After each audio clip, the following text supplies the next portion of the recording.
This video is for educational purposes, commentary, and criticism based on publicly available information, social media discussions, and reported statements. All information presented is alleged and should not be taken as confirmed fact. This content reflects opinions, commentary, and internet reactions. This video is not intended to harass, bully, or target any individuals mentioned. The goal is to provide discussion and perspective on trending topics. Viewer discretion is advised. Welcome back to the channel. Let's spill some tea and sip a little drama. By now you've probably all seen the video of Erika Kirk walking out of the correspondence dinner in tears. And let's just assume for a second that she's having a traumatic response to the death of her husband Charlie. But what is really weird is, have you seen the second video? Have you seen the cry-by video? She's being taken out of the dinner in a car, looks like some sort of SUV. She's in the back seat, and the window is all the way down. She's basically leaning out of it and sobbing. If you're in a situation like that, if I'm so emotionally distressed, why do I have my windows down? Why am I not driving by with my head down, my windows up, whatever? I don't see any situation in which somebody would be leaning out of the car crying for the cameras, because that's what it was. It is so hard to give her the benefit of the doubt and to make any assumption of what she feels about the death of her husband Charlie when we see things like this. Even if you want to give her grace for walking out of the correspondence dinner in tears, to see her doing that cry-by, I don't know what to make of it. Let's be real for a second. The internet cannot decide whether Erika Kirk is a grieving widow, a powerful leader, or something else entirely. Because how do you go from losing your husband in one of the most shocking political tragedies of 2025, to becoming the face of his entire movement, almost overnight? And now, you've got viral rumors about divorce, fake will drama, family tension, leadership backlash, and even a full-blown controversy involving comedian Druski. So what's actually true, and what's just social media running wild? Let's get into it. Erika didn't meet Charlie Kirk at a party, or through mutual friends. She met him while applying for a job at Turning Point USA. Their first real date in New York? She thought it was a follow-up interview. Instead, after hours of deep conversations about politics, faith, and philosophy, Charlie hit her with, "I'm not going to hire you. I'm going to date you."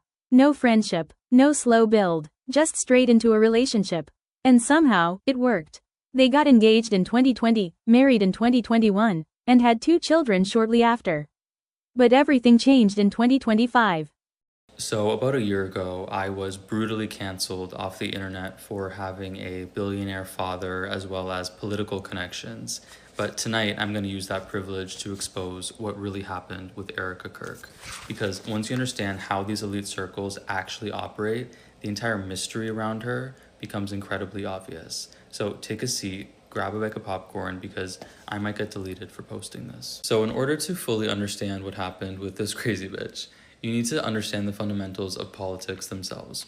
So politics operate very much like a social club with a social hierarchy. So at the very top, there are the billionaires who write 9-figure checks to the puppet class, also known as politicians, who in return give the billionaire class undying loyalty on the issues that matter to them most. Now, the most important thing for you to drill in your fucking head to really understand this story is that you may look at a President Obama, for example, and think that he is at the top of the social pyramid. That is absolutely not true. When there are these private dinner meetings with billionaires and with past presidents or potential future presidents or even a current president, they're at the very bottom of the fucking barrel. If you were to compare it to a social hierarchy in a high school, for example, the billionaire is the superintendent of the entire school board. And a President Obama, for example, is like the president of student council. He actually has no power over the school whatsoever. It's completely performative. Every single time you've ever voted, you are really voting for someone that was handpicked for you by a billionaire who doesn't want to run themselves because they are busy ruining the planet. And honestly, being a politician is seen, as I said, in these social circles, at these dinner parties, as a very lowly job. So in summary, every single person who has made it to the level of a vice president or a president is nothing but a billionaire's bitch. So then this brings us to the fundamentals needed to understand the story of Charlie and Erika Kirk. So in 2018, a former pageant queen, Miss Arizona, Miss Erika Franzfey, stumbled into the brand new Turning Point USA office in Phoenix, Arizona. While she was there, she very quickly bumped into Charlie Kirk, who then flew her to New York City for her job interview at a burger joint, a restaurant called Bill's Burgers, at which point during the job interview, Charlie Kirk said, "Forget the interview, forget the job, I actually think I'm going to date you," because that's super professional, but that's what happened. Erika completely jumped at the chance to date Charlie because he was already anointed by the billionaire class that funded and controlled Turning Point USA as the person that was going to be the next president of the United States. This was not something that was a secret. This was not something that was implicit. This was something that was explicit in several conversations. Everybody knew that Charlie Kirk one day would run to be president, and it was a running comment, a running joke that Erika Kirk would one day be the first lady. This was her life goal, and this was the plan, and the only reason in 2021 she married Charlie Kirk. She did not marry Charlie, she married the trajectory of the presidency and proximity to power, which is what she always wanted.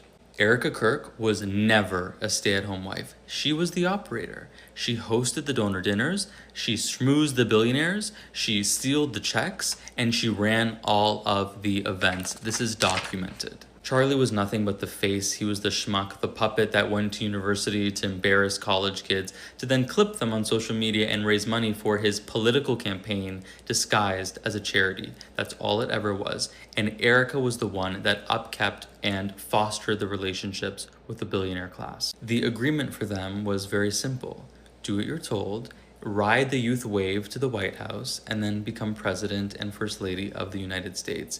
But things didn't go quite according to plan, because somewhere along the line, Charlie Kirk grew the tiniest little piece of a spine. So in 2024, Charlie began defecting on some issues that were very important to the billionaires that owned him, specifically issues regarding foreign policy. The donors began to panic that their puppet was defecting on the only issue that actually matters to them, so they attempted to appeal to him through the only lever of control they had left, which was his wife. Erika then began pestering Charlie every single night, which put immense strain on their marriage. Support the war, do what you're told, you're ruining everything that we built together, and it actually got to the point where this is documented that a priest had to be called to pray over their collapsing marriage, which I believe detonated the night of September 9th, the night before Charlie was murdered. Erika herself admitted on national television that at 2:30 in the morning, she urged Charlie to sleep alone in their daughter's room so he could rest better before Utah.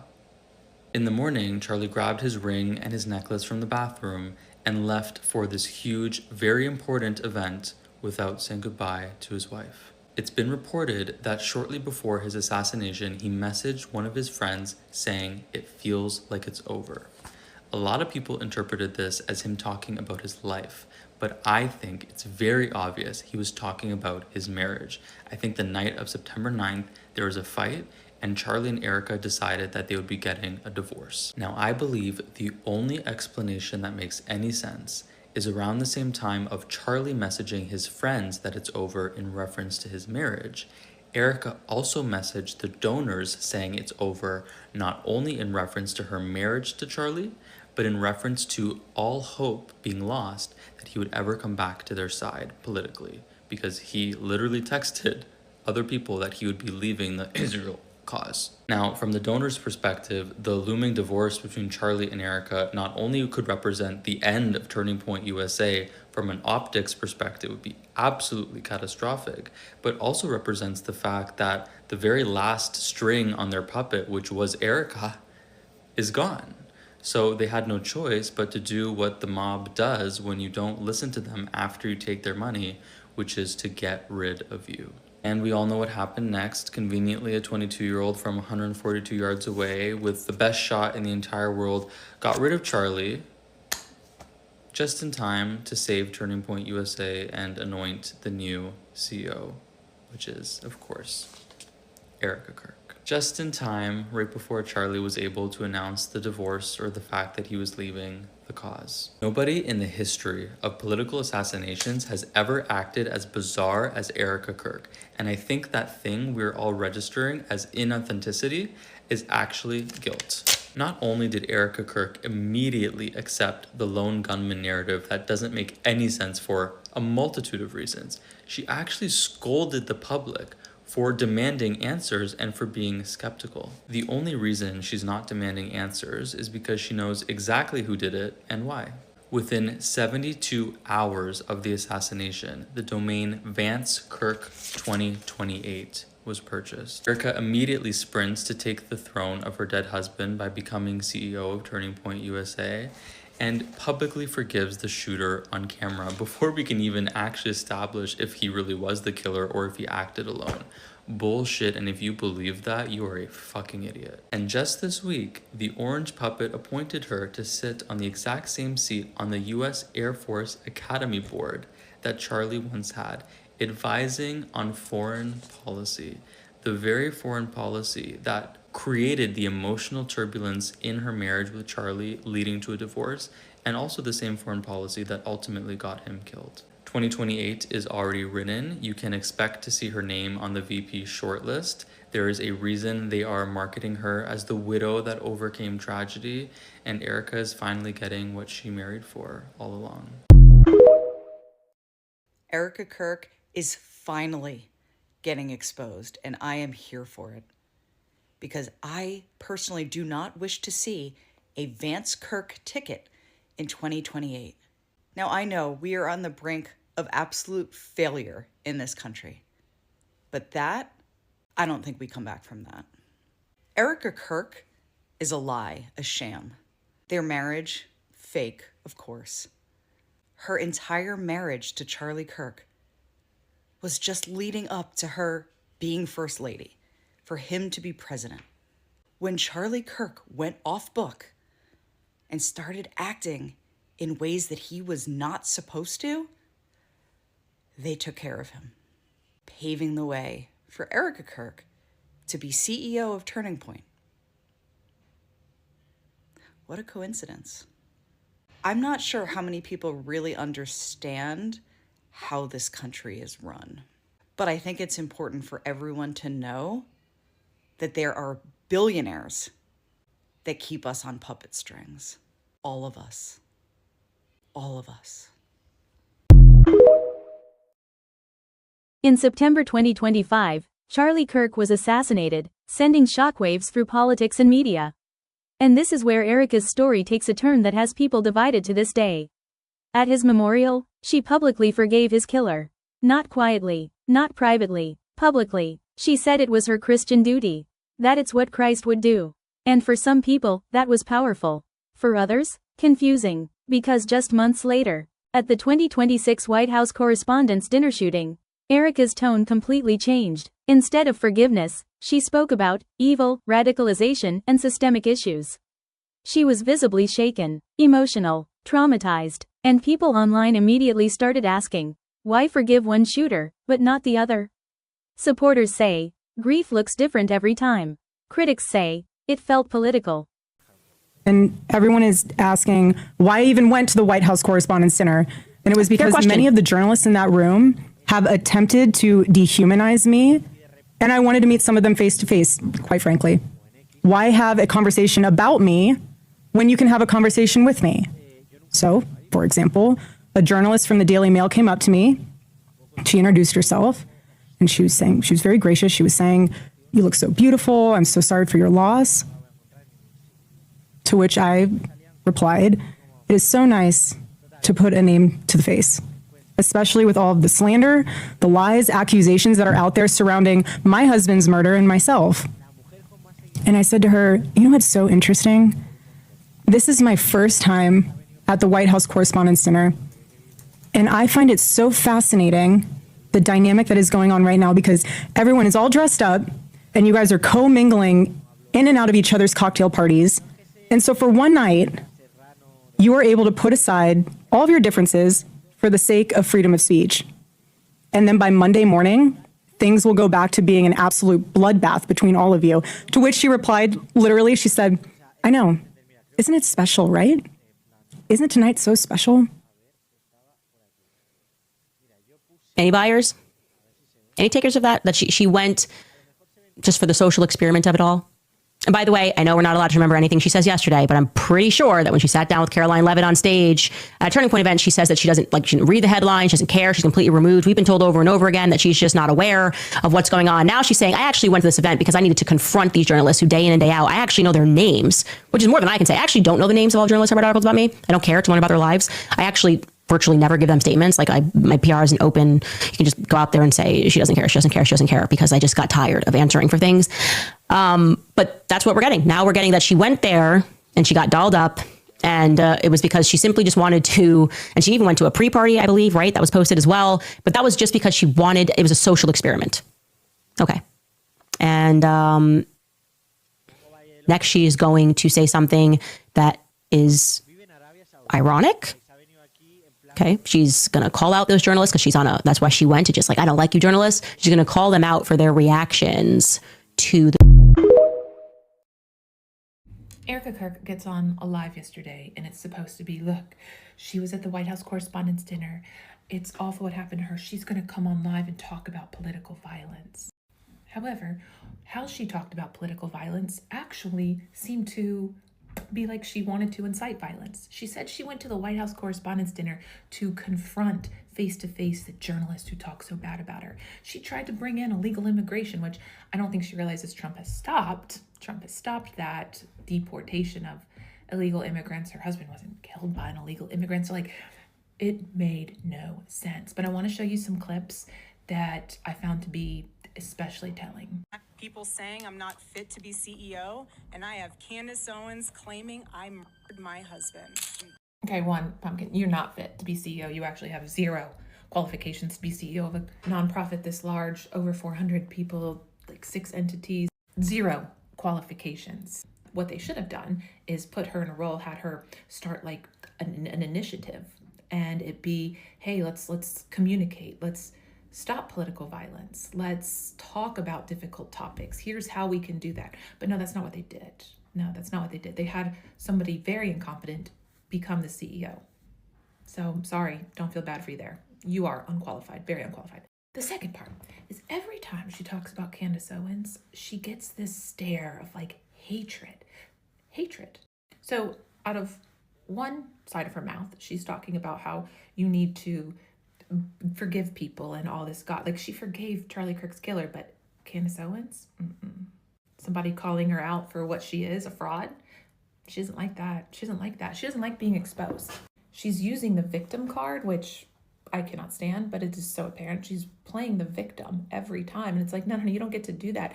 You either take the CEO position and own it and come out and lead, or you be the grieving widow. You don't get to be both. You don't get to be both, actually. It doesn't work like that. We all can see right through you. Well, most of us with brains.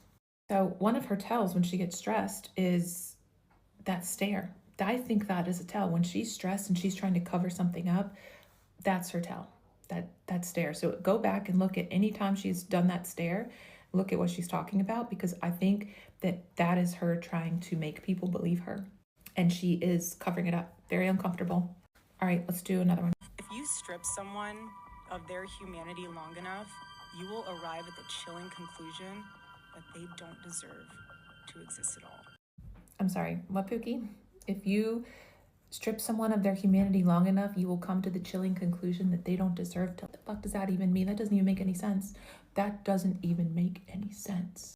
Actually, what I think you're trying to say is that if somebody strips you of your humanity, which nobody has stripped you of your humanity, you don't have any like human emotions. You don't. You're like a psychopath, in my opinion. I think what she was saying was one thing, but what she meant, in my opinion, was if somebody strips you of your humanity, or what you feel like stripping you of your humanity long enough, you don't think they deserve to live. That was a dark message, actually. That message seemed to me like she was inciting violence. So that's how I saw it. That's the message doesn't make sense. because it's not what she was trying to say, but she couldn't say what she wanted to say. So she said that weird ass thing. What we did see is some real deep, disturbed emotions in that room, one of whom was Erika Kirk. As I was walking out of the venue trying to figure out what happened and what we could find out as a reporter, as we're walking out, she also came out, and she came right by me. It was just a few seconds, in tears, saying, "I just want to leave." Imagine her distress as she's sitting there hearing the same thing that we all heard, which was gunshots, and knowing what happened to her husband. And being in that scenario, she looked visibly terrified as she was being escorted out. And then we saw her again once she was outside of the building, kind of being surrounded and waiting to be able to leave the area completely. Evil. She is evil. When I watched that, I went, she's evil. I am so infuriated watching that back because she's lying. She's objectively lying, and she's acting. She was told to say that to make people believe that she had access to something that we didn't, right? It was because of that clip that when I went in to meet with her, I was going, oh, okay, maybe she has something that the public doesn't. I spoke to her, I've been in touch with the lawyers, I've seen the autopsy report, and then I sit down with her 72 hours later, and she tells me, and her lawyer confirms to me, that they have nothing more than what the public has seen. In fact, her lawyer went through great lengths to explain to me that it was actually, that's just not the way it works. Of course, they don't have anything more. He explained to me very carefully that it wasn't the right time for them to have any more evidence, that the investigation was just beginning. And so right now, their guys are going out and they're going to look for evidence. And then by May, which is fortunately around the corner, then she'll see what they found. So what the F is that performance? How could you sit up there and say, yes, I 100% believe Tyler Robinson did it? That right there is why it is impossible for me to think that Erika Kirk is not complicit somehow. Because what wife, with no more evidence, she's lying, like I said, she told me, I spoke to the lawyer too. He said he didn't know anything more. What wife would not say, I have no idea. I'm looking forward to seeing the evidence as much as anybody else is. Of course, maybe there could be more people out there. What's that? That is her being coached and sent to delude the public into believing that there was more and it wasn't so clear cut when she knew that it wasn't. Evil. That's evil. And everybody involved in this on the Turning Point side, they're terrible actors just like her. And I'm going to include Frank Turek in that, who just recently went back to UVU. And he was very snippy with the audience. One person tried to say they heard the shot come from a different direction. He shut them down because they've already decided the narrative. He's not interested in getting to the bottom of what other people heard and know and could have been privy to. He shut that down. Then came the rumors, divorce rumors, affair rumors, claims she was removed from Charlie's will. Let's be clear, there is no verified evidence supporting any of that. Most of it came from satire accounts and viral TikToks that people took seriously. And this is where things get messy. Because even though it's false, millions of people already believe it. After Charlie's death, Erika became CEO of Turning Point USA. And she didn't just maintain his vision. She changed it, more focus on family, faith, lifestyle content, women in leadership. Some supporters say she humanized the movement. Others, including people inside the organization, say it's becoming more about her than the mission. That tension, still ongoing. Oh, don't you worry, I saw it. Erika Kirk and her most recent podcast video has me absolutely rolling. Because methinks that she's trying to perform masculinity here, because you gotta look hard, because women aren't supposed to actually own anything or do anything. And she talked so much about how she's like, and people didn't even want me to be CEO. That's true. That's absolutely true. Your own husband wouldn't have wanted you to be CEO. You can't actually stand alone in your own brand, which is why you have him haunting you next to the desk. And in your defense of yourself, you are quoting him. When people stop talking, really bad stuff starts. When you stop having a human connection with someone you disagree with, it becomes a lot easier to want to commit violence against that group. Huh? And then you have to follow up that post with a post from him to be like, see, I'm still connected to him. So because you believed in him, you should believe in me. I don't think that's going to work out for you, babes. And watching you perform rage is just a real treat for all of us. But I can feel it slipping through her fingers. I can feel the power of it all slipping through her fingers because there is no longer this like valorization of the widow happening. And I truly think that this is a response to that. Like, you didn't like me as a crying widow. Okay, what else can I put on to try to make you like me? And the answer is nothing, sweetheart. They don't like women. Who is on Erika Kirk's media team?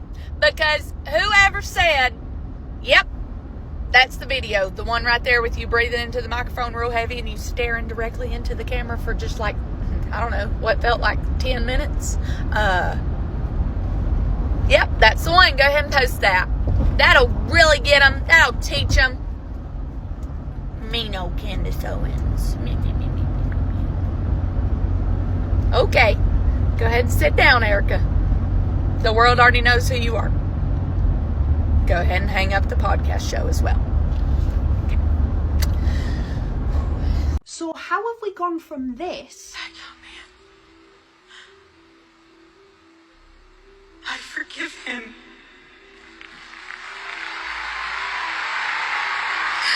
Which was the 21st of September, and now 7 days later, we get this. Nothing is changing, but I want to preface, we're not awkward. We're not like weird.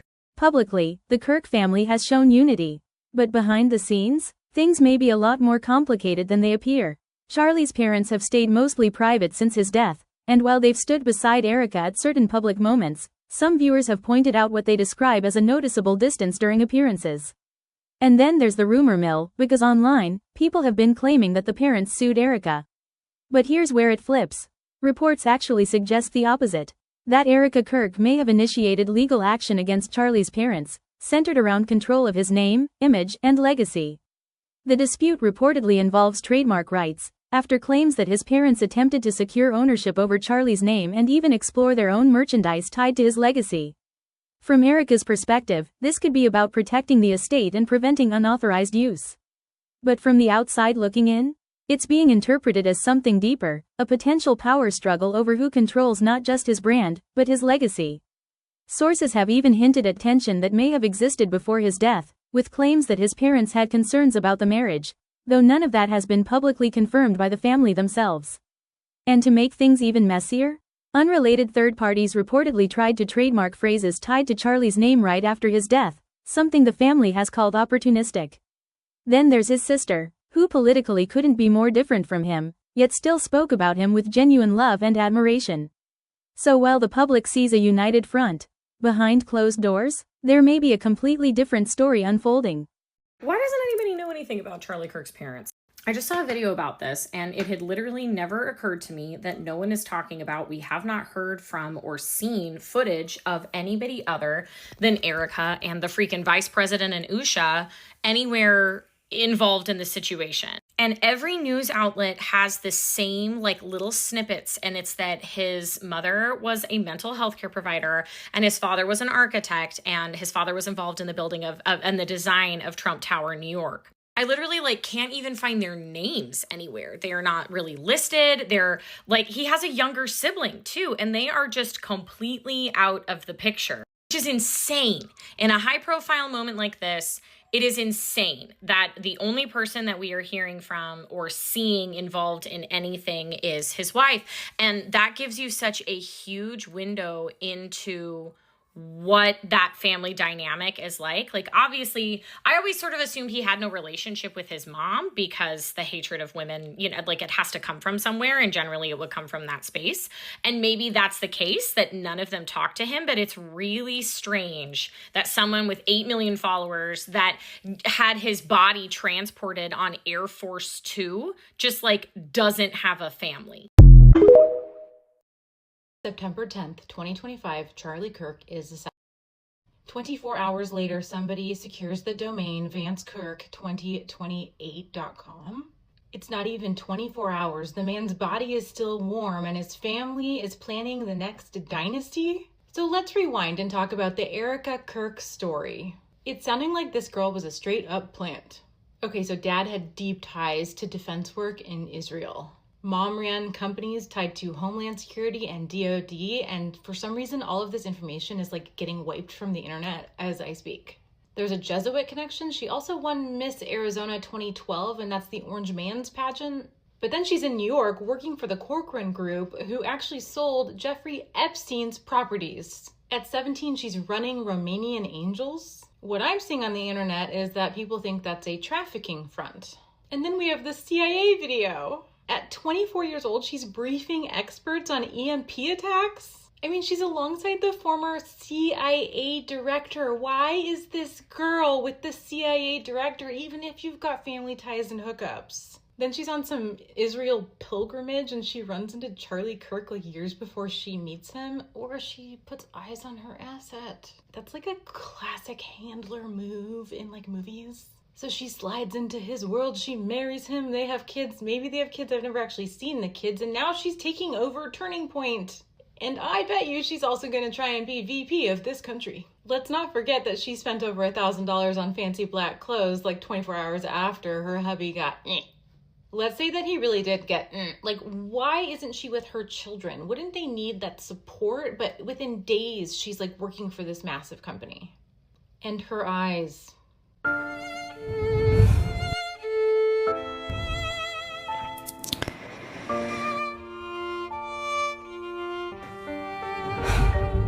Before this current administration, I didn't know who the fuck Charlie Kirk was. I didn't know who the fuck Erika Kirk was. I didn't know what Turning Point USA was, and I didn't fucking care. And you all know that I really fucking hate Candace Owens, but I'm like, oh, what the living fuck there too?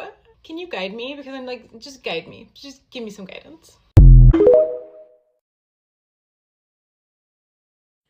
All right, guys, with everything going on in the public with Charlie Kirk and Erika Kirk, I have one question. Where's his family? I mean, where is his family? If Candace Owens is crazy and talking crap, well then, why isn't his family saying so? And if Erika Kirk is legit and she's really not involved in this whole situation, well then, where is his family? Why isn't Charlie Kirk's family speaking out about anything? Like, nobody else finds that odd that they're just not speaking at all? I mean, I don't know, guys. Why? Candace Owens said if Erika Kirk asked me to stop speaking about Charlie, that she would. Well, then why hasn't she? Then came the moment that pushed everything into mainstream internet culture. Comedian Druski dropped a parody video. And people immediately said, that's Erika Kirk. The look, the tone, the behavior. Erika responded, calling it whiteface and accusing it of dehumanizing her during grief. Druski didn't back down, said it was parody, protected speech, no apology, and just like that, this turned from political controversy into pop culture drama. Erika, let me say it again. I will never apologize to you. I merely imitated your dressing style, your way of speaking, and the way you look when you give speeches on stage. How could that be a crime? All these materials are public information. I didn't fabricate anything out of thin air, nor did I maliciously distort or slander you. I only did an imitation. If you think this counts as offense and crossing the line, then shouldn't you reflect on whether your own behavior is problematic and controversial to begin with? After all, if the original is flawed, the copy will be flawed too, won't it? I've been a comedian for many years, and I've made jokes about countless politicians and celebrities. Why must I hold back, walk on eggshells around you, and constantly worry that you'll take me to court? As a comedian, if I have to get prior approval before I can create anything, what even becomes of freedom of speech? I will not delete the video, and I will certainly not apologize. What's more, I'm going to imitate the way you came out to condemn me this time. I'll let you take a good look at your true self. Every morning I wake up to a new headline lying about me. I have comedians dressing up in whiteface. I have people saying I'm not fit to be CEO, and I have Candace Owens claiming I murdered my husband. And the list goes on and on and on. Please welcome Turning USA CEO and Chair Erika Kirk.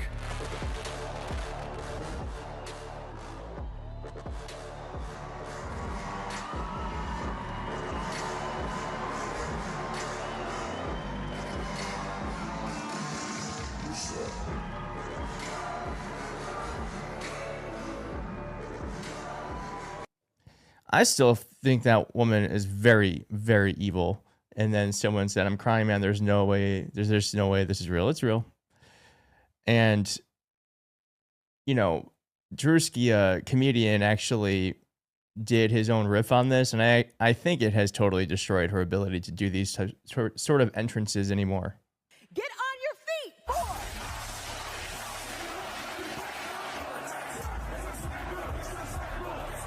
Get on. And then shortly after this, Iran released their own Lego video. Now for Erika Kirk. Hey y'all, this one's for the timeline.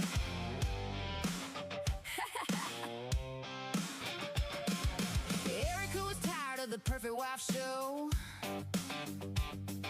Charlie had the preaching, but we all kind of know. Secret nights with Benny, keeping it on the low. Milo spilled the tea, said the family man thing was just for show. Then that Utah night under those bright lights, one rooftop shot into Charlie's big fight. Goodbye, Charlie. Goodbye, Charlie. Ain't no widow tears, she's smiling oh so hearty. Goodbye, Charlie. Goodbye, Charlie. Now she's running TPUSA, hugging on JD. Took over the org faster than you could blink. Changed the wheel, moved the cash, didn't miss a thing. Wrapped her arms round Van's fingers through his hair. Whispered, "You remind me of Charlie, honey." We all stare. She's crazy, she's wild, she's living her best life, while the internet's screaming Black Widow, that's right. Police said lone gunman, case closed real quick, but the conspiracies are thick and the rumors are slick. She's glowing on stage with the next big thing. Erika's crazy era, let the whole world sing. Goodbye, Charlie. Goodbye, Charlie. She's the new queen now, living wild and free.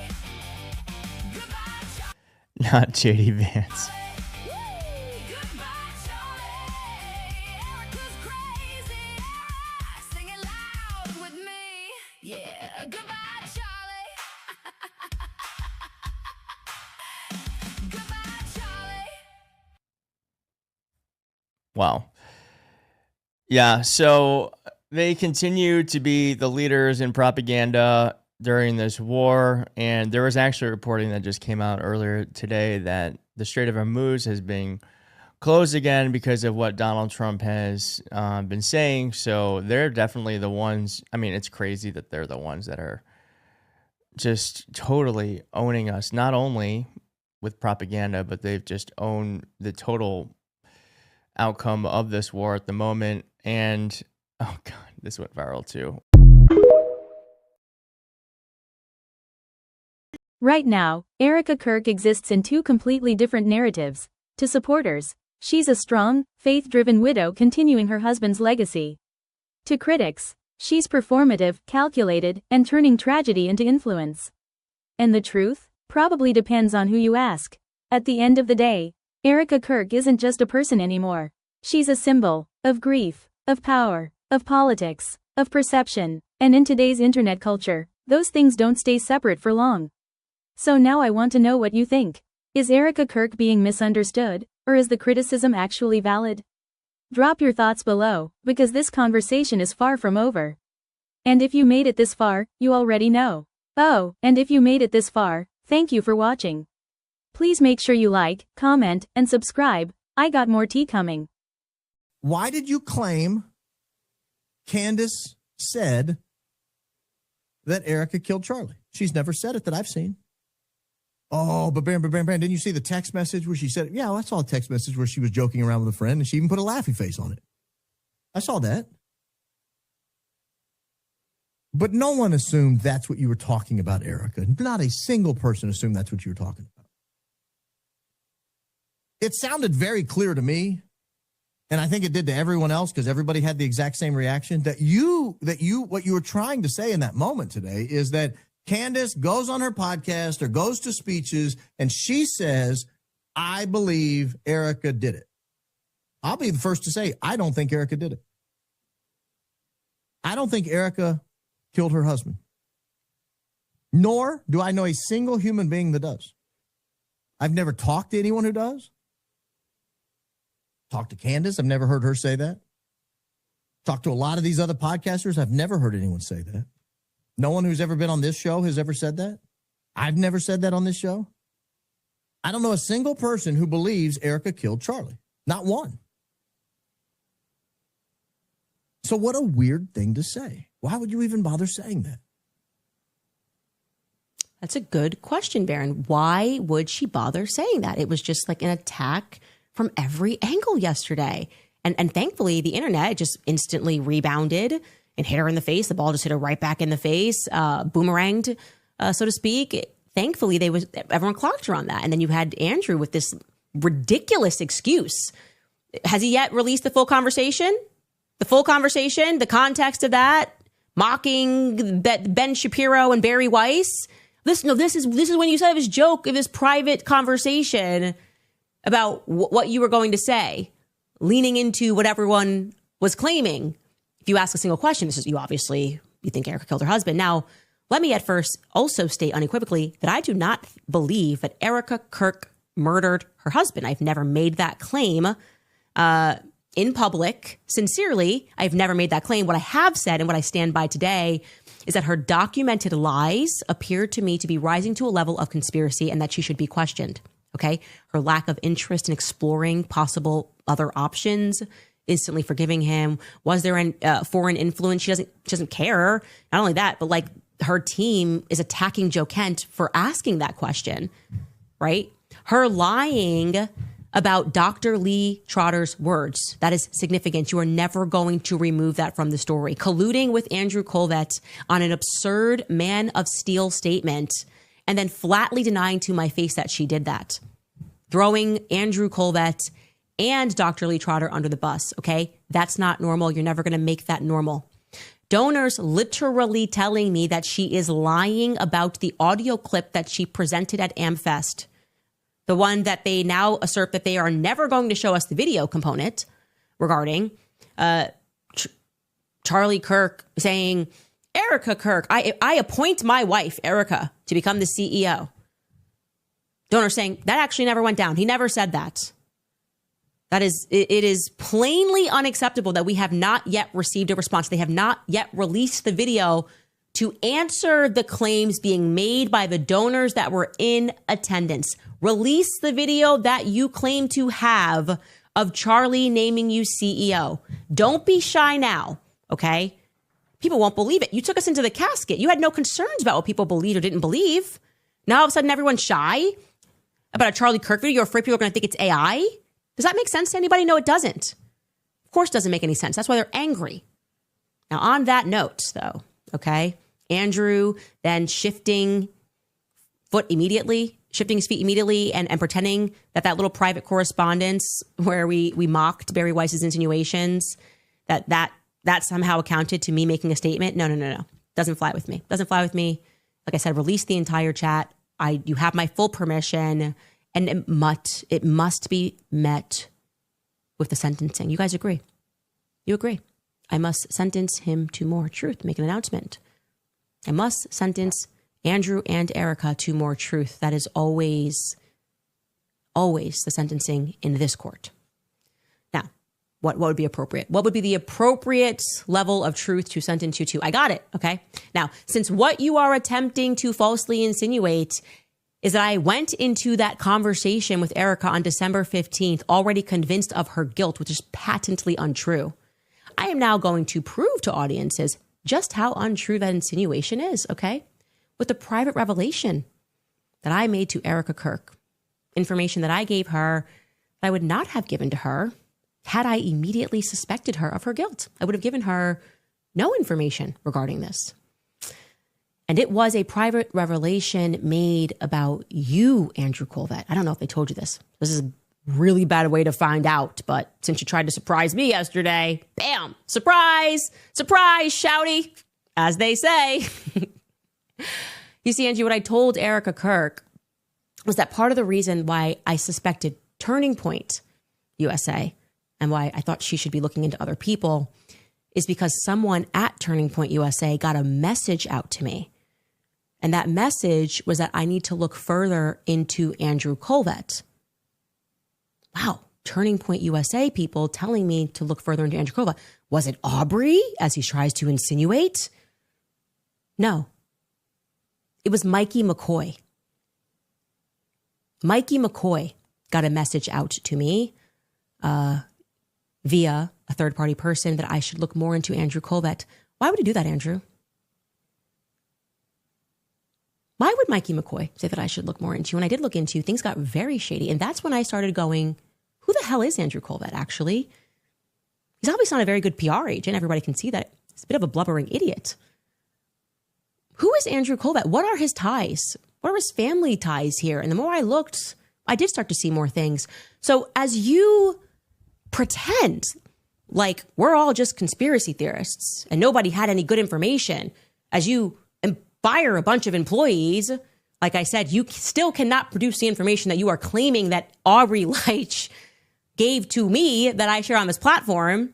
You were my number one source, Andrew, in the beginning. You just forgot the things that you told me. And that's when I started realizing things were weird. And then I got Mikey McCoy telling me to look more into you. After watching this show, I would say that I had a damn good reason to suspect Turning Point USA. That they were complicit in a cover-up of what happened. Anyway, good luck, Andrew. I hope you're having a good day. But of course, the big news was Erika Kirk just coming out there and saying something that was so obviously untrue. It was just so obviously untrue. Baron Coleman recapped this perfectly on his show last night, and he was wearing the appropriate attire. Take a listen. So we have a series of questions. Like, if Erika wants to remain at the helm, I think she has to be able to answer some questions. Number one. You've heard of two clips with the same energy? Every time I see Erika Kirk, I think of this guy.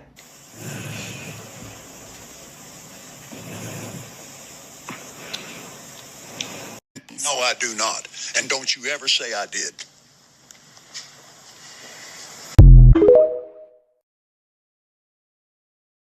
Erika just happened to make an excited utterance. I just want to go home. And she just happened to say that right as she crossed the only camera that captured her leaving. I could accept that. I could accept that.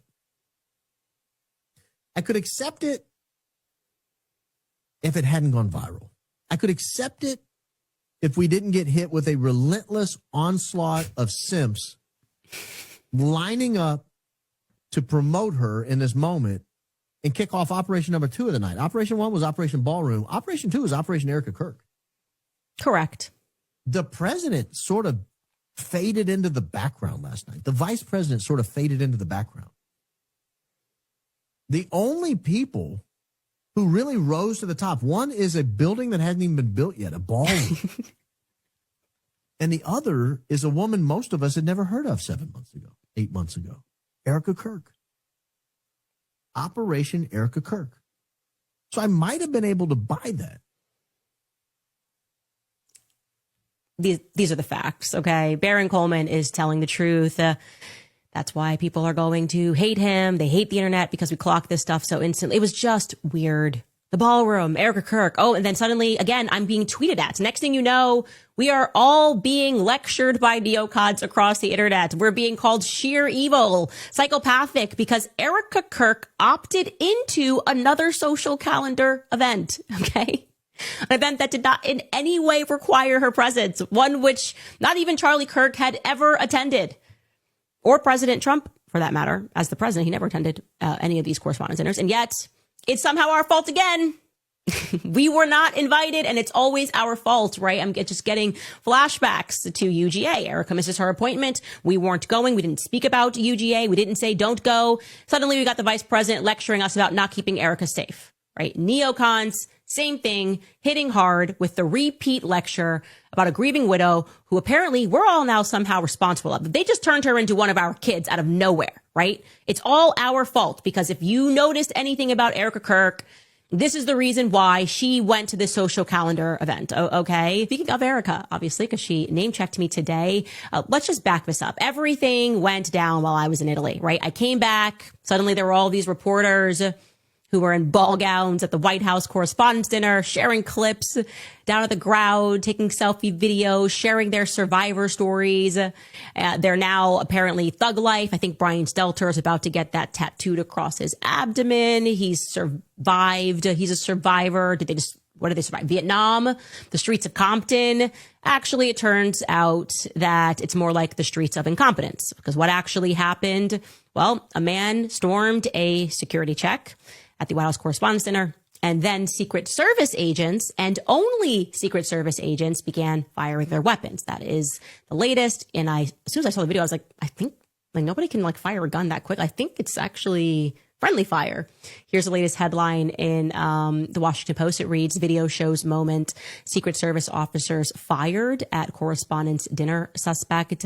And then it says surveillance footage reviewed by the Post provides the clearest picture yet of the seconds after the alleged gunman bolted through a checkpoint inside the hotel. In addition to this, Evan Hill, who is an investigative reporter for the Washington Post, wrote on his X that a Secret Service officer fired 4 times at Cole Allen and in the direction of other security personnel as he charged a security checkpoint. A post review of surveillance footage has found that there was no indication on the footage that Allen fired his weapon.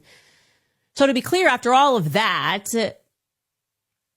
it's hard to say a shooting happened, right? Nothing happened in that regard, or I guess the implication that this was a shooting that came from this outsider. And the majority of the people that were inside could not even hear or distinguish the sound of what was going on.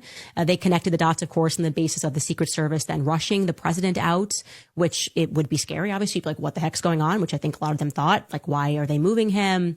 Actually, I got to give a rare kudos to Andrew Colvett. Now, in a couple of minutes, I will be dissing him, but a rare kudos to Andrew Colvett, who, when he recounted the story, was actually honest. He said he heard a sound. He honestly did not know what it was. It could have been plates crashing. If anybody, by the way, has been in the presence of a shooting, I have, because I lived in DC and I lived in New York, and you hear guns go off. Sadly, unless you see it, you're not sure. It's like a pop. It's a pop sound. And yes, it could be, as he is describing, plates crashing. What is that? Okay. Now, despite this actually being a story, we were immediately inundated with social media posts. And for some reason, the star of the would-be saga was none other than Ms. Erika Kirk. Somehow, at the exact right moment, and amidst all of the chaos and the subsequent lockdown, someone had captured the exact moment that Erika Kirk was walking out and captured the audio of her saying this. I just want to go find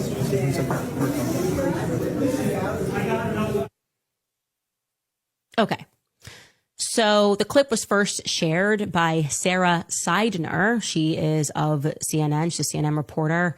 But I noted pretty early on, I thought that was pretty precise for her to have recorded that. Also, she's on air talent, so it would be unusual for her to just be like trying to get things behind the camera. Anyways, she stopped short, I've looked everywhere, of ever saying that she herself recorded it, which I found to be interesting. That's interesting to me. And so I reached out to her on Instagram ahead of the show. I reached out yesterday and I think the day before on Instagram, on Twitter, and via text, asking her to simply confirm that she in fact shot the video and that it was not given to her by somebody else. I got no response. I would like to confirm that she actually shot that footage. Actually, there are other people that are in the corridor who have cell phones. I'll put a bounty on it. I will offer $10,000 to somebody who has the opposite side footage.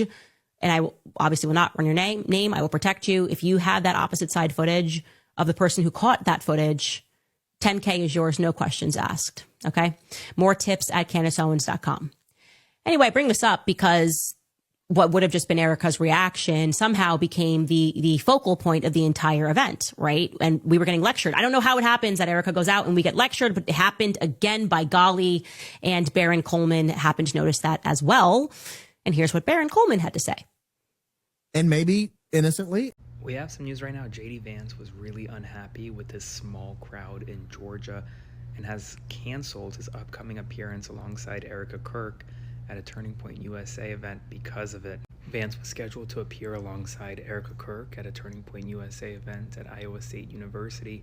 That has now been scrapped, and it's actually pretty significant because Iowa is obviously a major presidential state for Vance, who is looking to run for president in 2028. But during his last event at a Turning Point USA event in Georgia, it was only about 25% full, and he was regularly heckled by those in the crowd, many of which were Republicans. And so what does Vance do? He has now turned around, according to The Independent, and has canceled his upcoming trip to Iowa, has canceled his appearance alongside Erika Kirk, and has canceled appearing with Turning Point USA. Spread the word. I'll have more updates for you soon, so subscribe to my Substack, link in bio to support. Follow along for all the news you need to know about. So this is a photo of Stephen Miller running out of the White House Correspondents' Dinner while positioning his pregnant wife in front of him, almost as if he was using her as a human shield. I would like to think that if you had a pregnant wife, you would make sure to do everything to guard her and guard her body from a shooter. But no, that's not what Stephen Miller does. He puts her and the baby in front of him. Is this picture not the perfect encapsulation of MAGA? They like to claim they're these tough guys, but when it comes down to it, they're willing to put their pregnant wives in front of them so that they get injured before they do. By the way, I keep hearing from right-wing commentators and Republican politicians that the left's rhetoric against Donald Trump is what instigated the event at last night's Correspondents' Dinner, which is crazy, considering Donald Trump frequently calls his political opponents vermin, enemy of the people, stupid, low IQ, fascist. But anyhow, I mean, take a photo of that because that is MAGA in a nutshell.